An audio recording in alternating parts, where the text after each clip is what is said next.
So if you remember from the very first talk that we had last time, we had a presentation from Parm on the Saturday morning, and she talked about how democracy in the ancient Greek means power of the people.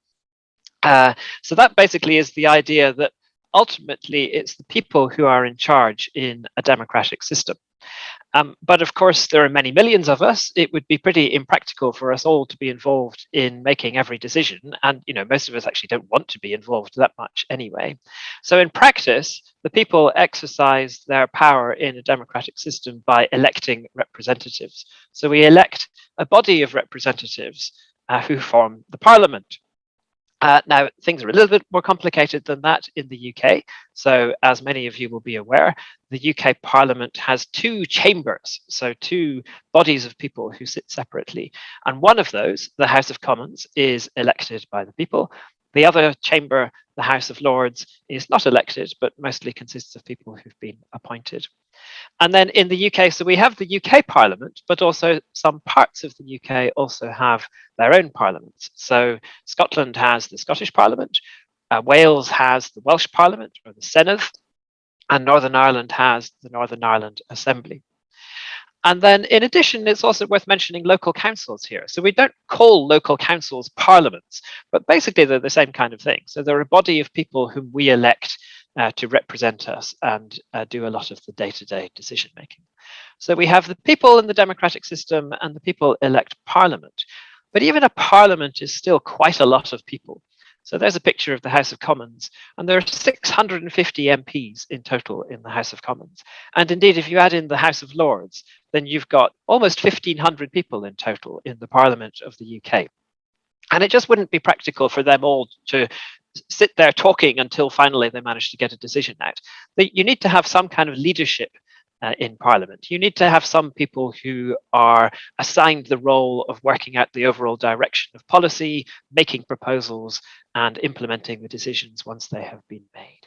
So that means that just as the people delegate power, if you like, to Parliament, so Parliament delegates quite a lot of day-to-day decision making to the government, the people who do those roles of working out the overall direction of policy, developing proposals, and then once decisions have been made, implementing those decisions. And as you will all be familiar, in the UK, the government is led by the Prime Minister, currently Boris Johnson, and under the Prime Minister sit various ministers who are responsible for particular areas of policy. So just a few examples there. We've got Liz Truss, responsible for foreign policy, Priti Patel, responsible for policing and other such matters, and Rishi Sunak, responsible for decisions on tax and spending. So that's the kind of core part, if you like, of the democracy in the UK, the people electing Parliament and then the Parliament choosing the government. Now, there are other ways of designing a democratic system. So another way of doing it is to have the people electing separately both a parliament and also a president who's the head of the executive. So if you think of the system in the United States, for example, Congress, which is the equivalent of our parliament, is elected, and so is the president, currently Joe Biden. And actually, we have something like that system in parts of the UK that have a directly elected mayor, where the mayor is kind of like a local president, with much more limited powers, obviously, operating alongside the local councils. But there are very few people who would argue for that kind of system at national level in the UK. So that's another way of doing it, but it's not one that I'll talk about further here. So the focus here is on the UK's democratic system, put it in the center of the slide and the center of our minds.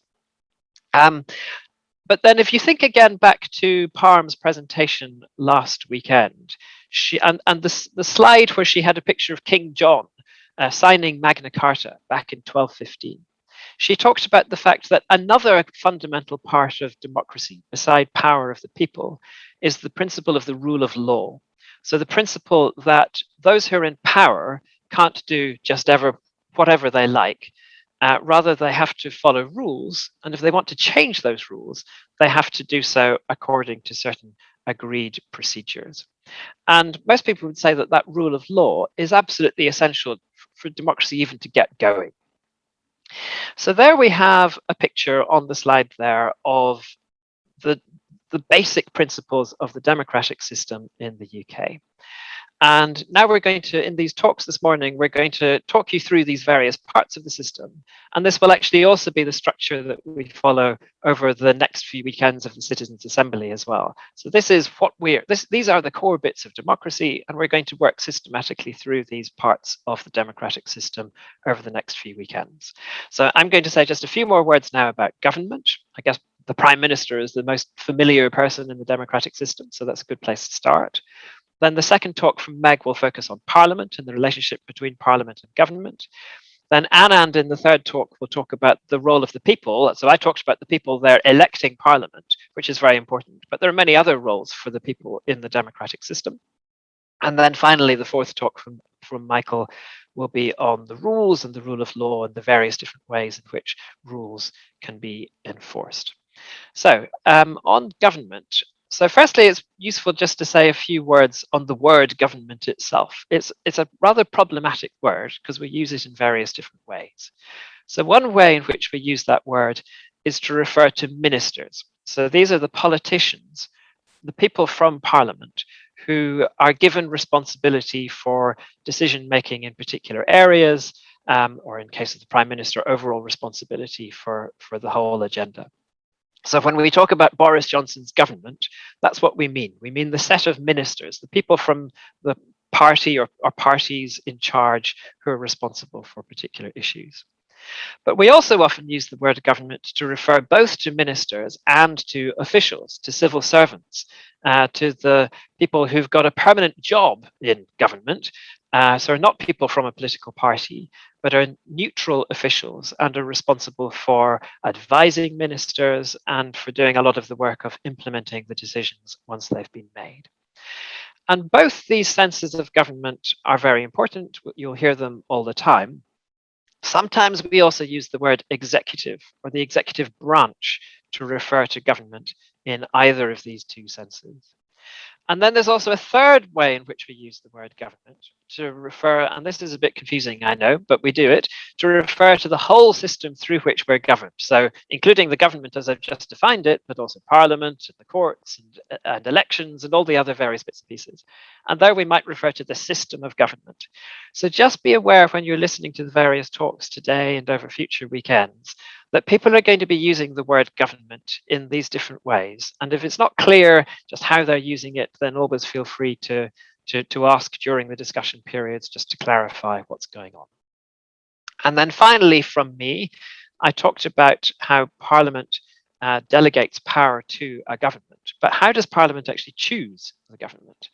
Well, the crucial question here is, does one party have a majority of the seats in Parliament, so the positions in Parliament? So most of us at election time, when we're choosing between the candidates, are thinking mainly about which party those candidates represent and which party we want to support. And each party has a leader who is that party's candidate for being Prime Minister.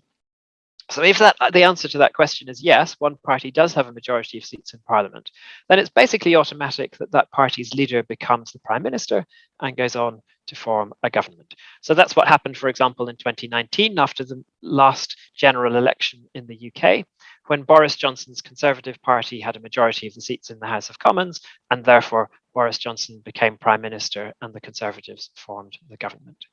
On the other hand, sometimes there's no one party with a majority, an absolute and overall majority of seats in Parliament. And then the party leaders have to negotiate with each other to work out what to do. So in 2010, for example, in the UK, David Cameron's Conservative Party was the largest party in the House of Commons, but didn't have an overall majority of seats. So David Cameron negotiated with the Liberal Democrats to form a coalition. Or in the Scottish Parliament at the moment, the SNP, the Scottish National Party, are just short of an overall majority, so they have an agreement with the Green Party and form the government together. And once the government is in place, then it continues to be the government so long as it has the support, or what we call the confidence, to use the jargon, of the majority of MPs or MSPs, or the majority in the Parliament. If they have that support, then they continue as the government. If they lose that support, then the government falls, and either there's a new government or a fresh election.